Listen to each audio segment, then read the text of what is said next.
Et le Saint-Esprit m'a dit, c'est exactement comme toi et moi, Priscilla. Parce que je suis dans les coulisses en train d'orchestrer et d'élaborer les chapitres de ton histoire pendant que tu penses que je ne fais rien. Tu pointes un doigt accusateur vers moi en te demandant où je suis. Et pourquoi je n'entends pas ta demande? Pourquoi je n'avance pas dans le sens que tu voudrais que j'avance?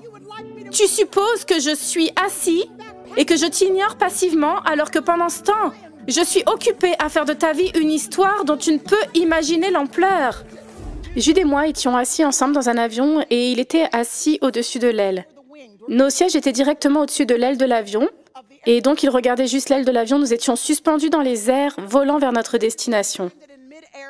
Et je pouvais voir qu'il était hypnotisé par tout ce concept, que ce tube d'acier est dans l'air, qui nous maintient en l'air, que cette aile est reliée à l'avion.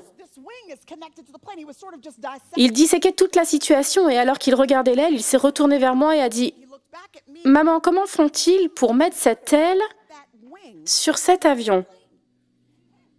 Et j'ai dit « Buddy, je dois être honnête avec toi, je n'en ai aucune idée. Je n'ai aucune idée de comment ils mettent cette aile sur l'avion. Je ne sais même pas comment ça marche, mais j'ai une idée pour toi, Jude. Tu as un oncle. Le frère de leur père, oncle Vaughn, il travaille dans l'industrie aérienne. Il travaille en fait dans l'entreprise où il fabrique toutes les ailes, le câblage qui relie les différentes parties de l'avion. J'ai donc vu ça comme un moment propice à l'apprentissage. J'ai dit, tu devrais parler à ton oncle Vaughn quand nous rentrerons à la maison. Ce serait une excellente occasion pour toi d'apprendre quelque chose. Et je lui ai dit, tu sais quoi? Tu peux être ce que tu veux quand tu seras grand, Jude, tu sais ça? Tu peux faire ce que tu veux. Si tu veux fabriquer des avions comme ton oncle Vaughn, tu pourras le faire si tu veux. Et en lui disant ça, j'ai dit, mon pote, tu peux être tout ce que tu veux dans la vie. Tout ce que tu veux faire, tu peux le faire. Il m'a regardé et a dit, maman, je ne veux pas faire ce que Vaughn fait quand je serai grand. Je veux faire ce que tu fais quand je serai grand. C'est un de ces moments où tu te dis, bébé, qu'est-ce que tu veux? Tout ce que tu veux, je vais te le donner. Mais attendez. Parce que quand j'ai regardé et j'ai dit, mon pote, que fait maman? Je m'attendais à ce qu'il me réponde, ou du moins à ce qu'il me dise comment il allait réagir. Maman, j'aimerais partager le Seigneur avec les gens. Maman, j'aimerais écrire. Maman, j'aimerais faire une myriade de choses différentes. C'est peut-être ce qu'il aurait pu dire. Mais il s'est retourné et a dit, maman, je veux ne rien faire. Comme toi. Tu ne fais rien toute la journée, tous les jours. Tu ne fais rien.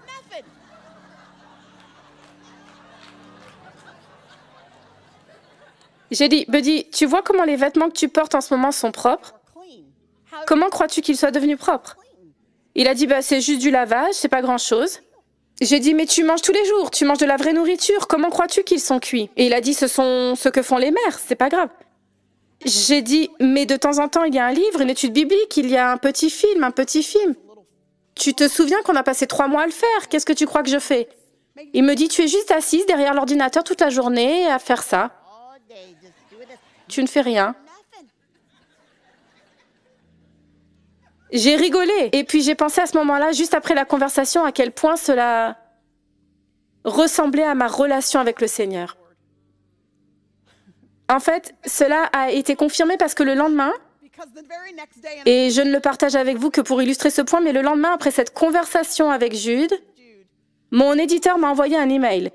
Ils m'ont envoyé un email pour me parler de quelque chose qu'ils savaient que je ne fais jamais parce que je suis en train de suivre 3 fils. Ils m'ont dit, Priscilla, nous voulons juste te faire savoir que Fervent, un petit livre que j'avais écrit, que tu saches qu'il est sur la liste des best-sellers du New York Times. Il a même gagné quelques prix. Ils m'ont dit ça dans l'email et tout ce que j'ai pu faire en le regardant, c'est de glousser parce que c'était juste le jour d'avant que mon fils me disait que pour lui, ce que je faisais n'avait l'air de rien.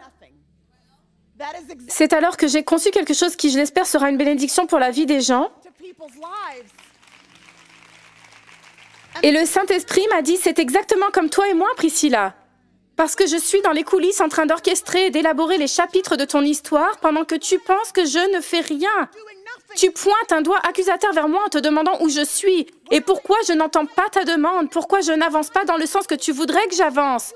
Tu supposes que je suis assis et que je t'ignore passivement alors que pendant ce temps, je suis occupée à faire de ta vie une histoire dont tu ne peux imaginer l'ampleur.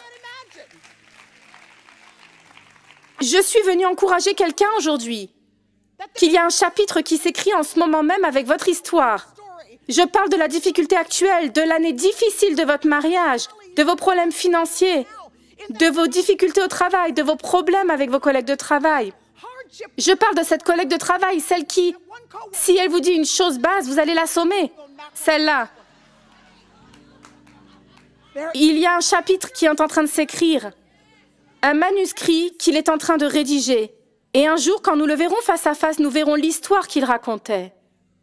Et chaque couronne que nous recevrons, nous la retournerons et nous la déposerons à ses pieds en disant « Merci Seigneur pour ce privilège que nous avons de vivre une vie en relation avec toi. » Et donc, même avec ces difficultés, même avec ces blessures, nous prions. Et nous prions dans la gratitude. Nous prions dans la reconnaissance à l'avance, en le remerciant pour la réponse qu'il nous donnera, qui est simultanée à ce que nous avons demandé, ou la réponse qui est si loin au-delà de notre capacité à comprendre et prier que nous lui faisons confiance pour quelque chose qui a tellement d'effets d'entraînement générationnel, dont nous ne verrons peut-être jamais les effets sur nos petits-enfants et nos arrière-petits-enfants, nos arrière-arrière-petits-enfants. Je suis si heureuse des prières d'une grand-mère, d'une arrière-grand-mère et d'un grand-père dans ma vie, qui ont prié pour des choses dont ils n'ont pas pu voir le fruit. Mais je suis heureuse qu'il lui ait fait confiance pour faire ce qu'il demandait ou quelque chose de mieux. Shalom, j'espère que vous avez aimé cette vidéo. Abonnez-vous pour ne pas rater nos programmes. Merci de faire partie de notre famille TBN. Que Dieu vous bénisse. Shalom de Jérusalem.